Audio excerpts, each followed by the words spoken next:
नमस्कार शेतकरी मित्रांनो, मी गणेश पवार. आपली शेती आपली माणसे या यूट्यूब चॅनलवर आपले स्वागत करीत आहे. तर आज आपण आपल्या वांग्याच्या प्लॉटमध्ये उभा आहोत. वांग्याला आपल्याला ड्रिंचिंग करायची आहे. तर आपण एक दोन फवारणी मागे आता अशात केलेली आहे.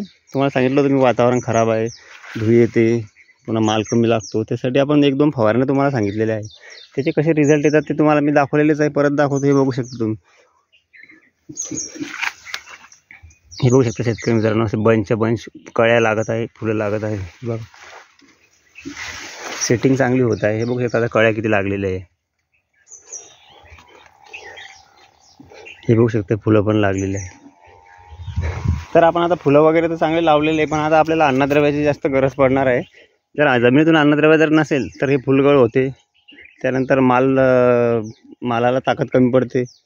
त्यामुळे आपल्याला एक ड्रिंचिंग करायची आहे. तर मी तुम्हाला कशी ड्रिंचिंग करायची त्याबद्दल माहिती सांगतो. तर चला बघूया आपण. तुम्हाला जर असेच माझे व्हिडिओ आवडत असतील तर प्लीज माझ्या चॅनलला सबस्क्राईब करा, आपल्या मित्रांना शेअर करा, कमेंट्स करा. बघू शकता संपूर्ण असा प्लॉट आहे आपला. तर शेतकरी मित्रांनो, वांग्याची क्वालिटीसुद्धा चांगली होते, पण आपल्याला अन्नद्रव्याची खूप गरज असते. त्यामुळे आपल्याला अन्नद्रव्य देणं खूप महत्त्वाचे असते.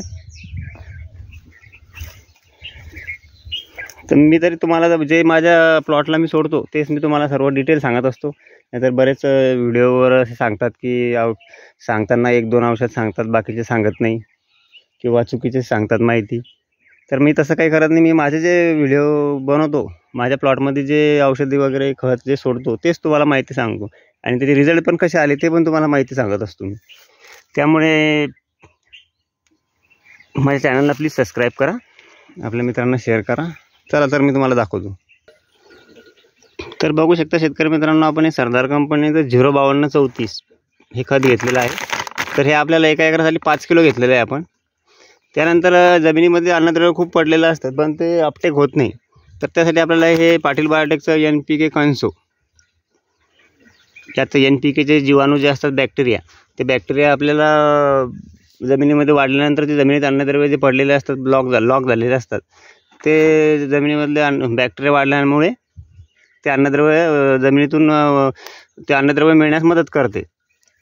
आणि हे बायोचं आहे, हे आपण 3 किलो घेतलेलं आहे. यामध्ये ह्युमिक नाही, ॲमिनो आणि फोल्विक वगैरे असं यात घटक आहे. एखादं तुम्हाला कुठं भेटलं याचं आपलं वॉटर सोल्युबल तर तुम्ही ते घेऊ शकता यामध्ये. तर झाडाची क्वालिटी वगैरे चांगली राहते त्याने. पण हे खत देणे खूप महत्त्वाचे आहे आपल्याला. 05234 आणि NPK कॉन्सो हे 2 देणे खूप महत्त्वाचे आहे.